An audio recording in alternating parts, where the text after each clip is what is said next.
Mustafa Kemal Atatürk adalah presiden penghancur Khalifah Utsmani. Anda tahu siapa Mustafa Kemal Atatürk? Dialah presiden pertama dari Republik Turki sekuler.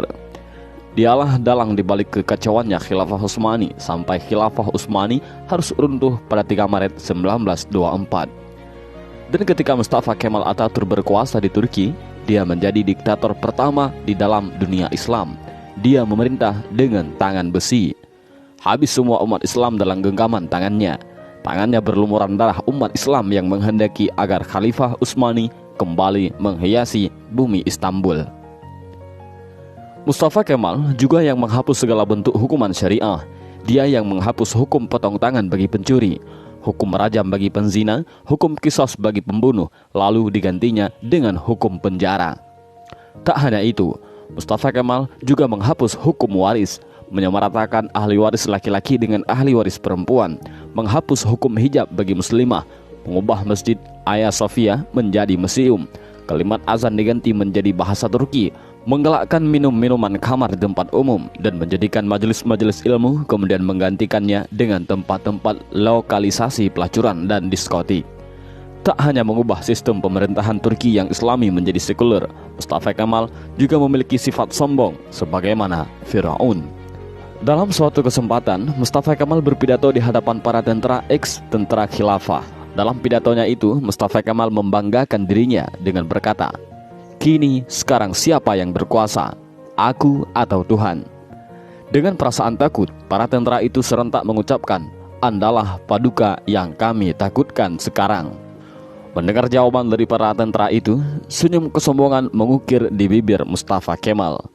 Tapi semua itu berhenti ketika periode akhir Oktober 1938. Saat itu, Mustafa Kemal awalnya menderita penyakit kulit, namun Mustafa Kemal menderita penyakit tambahan yakni malaria, lever, dan penyakit kelamin.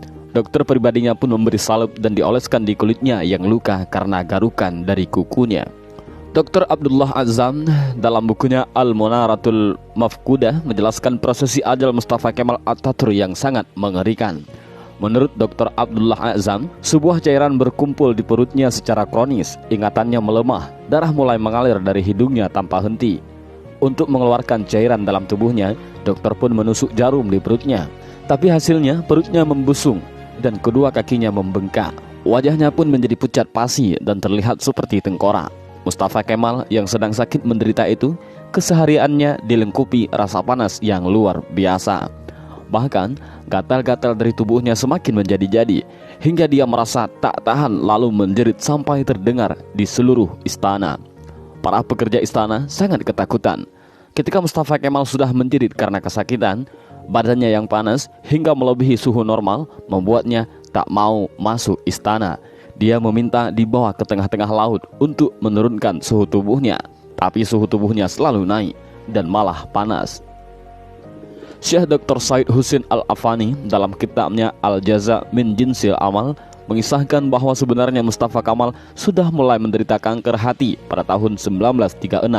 Tapi anehnya para dokter yang mendiagnosa baru mengetahui Mustafa Kemal terkena kanker hati pada tahun 1938. Dan puncaknya, pada pagi hari tanggal 10 November 1938, Mustafa Kemal dinyatakan mati oleh tim dokter. Sakratul maut yang amat mengerikan bagi pengkhianat dan penghancur Khalifah Utsmani. Bahkan ketika akan proses pemakaman pun, para ulama Turki menolak untuk menyolatkan jenazah busuk Mustafa Kemal. Baru di hari ke-9, atas desakan dan permintaan dari adik perempuan Mustafa Kemal, barulah para ulama dan rakyat Turki mengkafani, menyolatkan dan menguburkan Mustafa Kemal. Tapi naas, ketika jenazahnya akan dimasukkan ke bumi, jenazahnya terlempar ke atas. Para penziarah dibuat repot oleh hal ini. Untuk para ulama sepakat untuk menimbun jenazah Mustafa Kemal dengan bebatuan di bukit di Ankara. Baru setelah 15 tahun matinya Mustafa Kemal, jenazahnya kembali untuk dikubur. Tapi lagi-lagi, bumi menolak jenazah Mustafa Kemal. Hingga akhirnya jenazah Mustafa Kemal dimasukkan ke dalam Museum Etnografi di Ankara, Turki. Jenazahnya ditimbun dengan bebatuan marmer yang bobotnya sampai 44 ton. Dan jika Anda pergi ke Museum Etnografi di Turki untuk melihat makam Mustafa Kemal, para pemandu museum pasti akan menyemprotkan parfum yang paling wangi ke pakaian Anda. Sebab Jika Anda sudah mendekati makam Mustafa Kemal, pasti akan tercium bau yang lebih busuk dari bangkai. Pihak museum pun mengakui jika sumber bau busuk itu bukan dari WC ataupun septic tank yang bocor, melainkan di areal makam Mustafa Kemal Atatürk. Kisah ini memberikan i'tibar, seperti kata beberapa ulama, kalau kamu benci dan mencoba menjegal khilafah, maka kamu akan melawan Allah. Lihat kematian yang mengerikan menimpa Mustafa Kemal Atatürk, si penjegal dan penghancur khilafah Utsmani. Aroma bau yang keluar dari makam Mustafa Kemal adalah cara Allah memperingatkan kepada siapa saja yang mencoba sombong dengan kekuasaannya dan melawan syariatnya, maka dia akan mendapatkan kematian yang terhina.